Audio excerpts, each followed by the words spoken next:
are now at the Third Man Museum in Vienna. My name is Gerhard, and since 1997 I collect items around the movie. And then, lucky my wife did not oppose me, we opened in 2005 the first time an exhibition, a museum around this movie.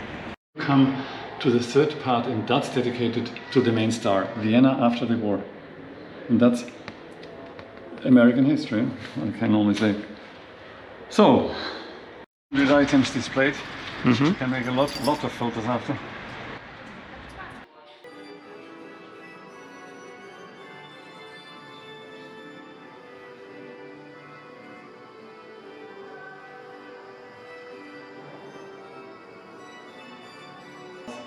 In July he is 77 years old. He will not live much longer anymore, but he was very nice to us. He left us not only the film cup, which you see here, but also a lot of documents,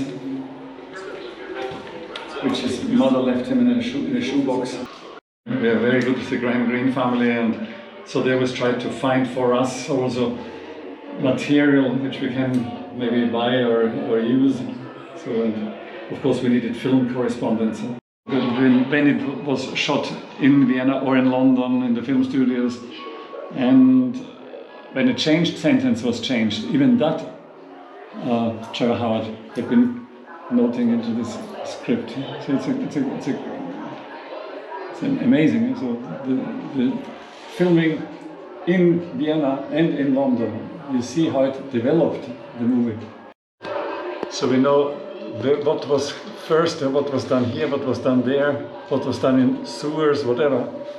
So it's packed, the whole script with all this annotation. Of the director of the movie, The Third Man, she died a few years ago, and her son got all these items, so like this original draft which Graham Greene used and the secretary, and many items. Only for trick shots, so they did rent them in Vienna. They didn't take them with from London. From London they took with these American Mitchell cameras, but these ones are not heavy. They have a weight of about 40 pounds only. They have no reels on the top, it's on these cassettes, so you can easily take them on the back and climb somewhere up, or you can walk with somebody.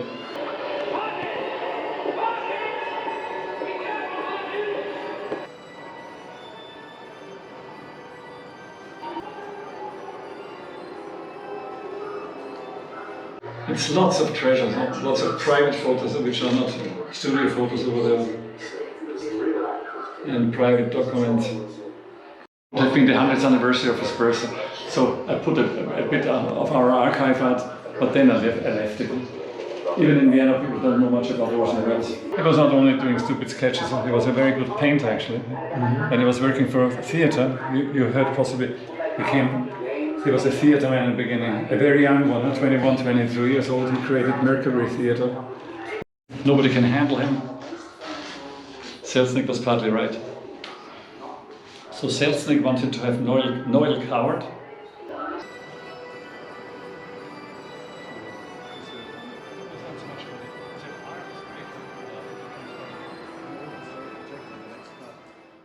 The movie.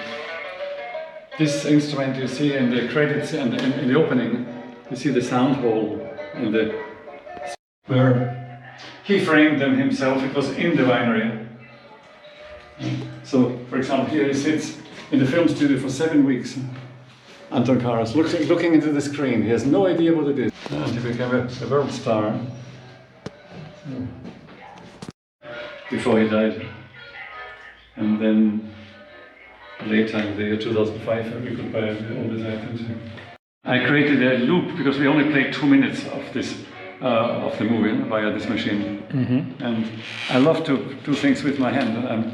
I love to work on many levels, drawing, painting, anything. And I created this loop here. You see, it's 2 minutes of the movie. 1 minute is 30 meters, so it's 60 meters material.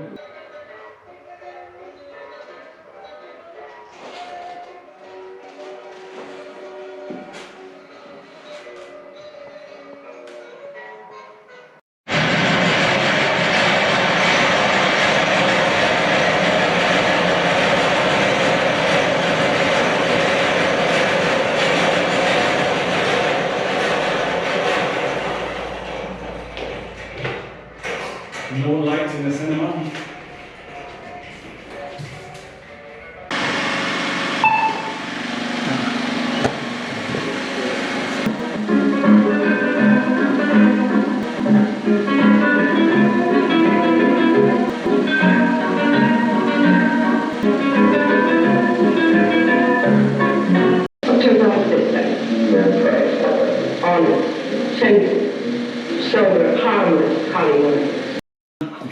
Bavaria, and this is was the French part.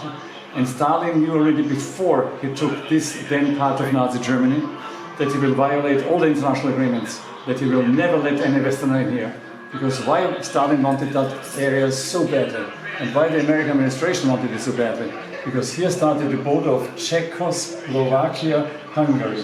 The Iron Curtain, they destroy every city and so on, and suddenly people could see that many American people donate $10, which was a lot of money, and then the care organization, this welfare organization, packs a parcel with 40,000 calories, brings it to the person you want it to get, or to the institution, and then there was a card in the care parcel. In 120 days, the care parcel, the card had been returned to the donator, and if it was not completed in 120 days, care gave you the $10 back. Why this fuss to undermine the black market?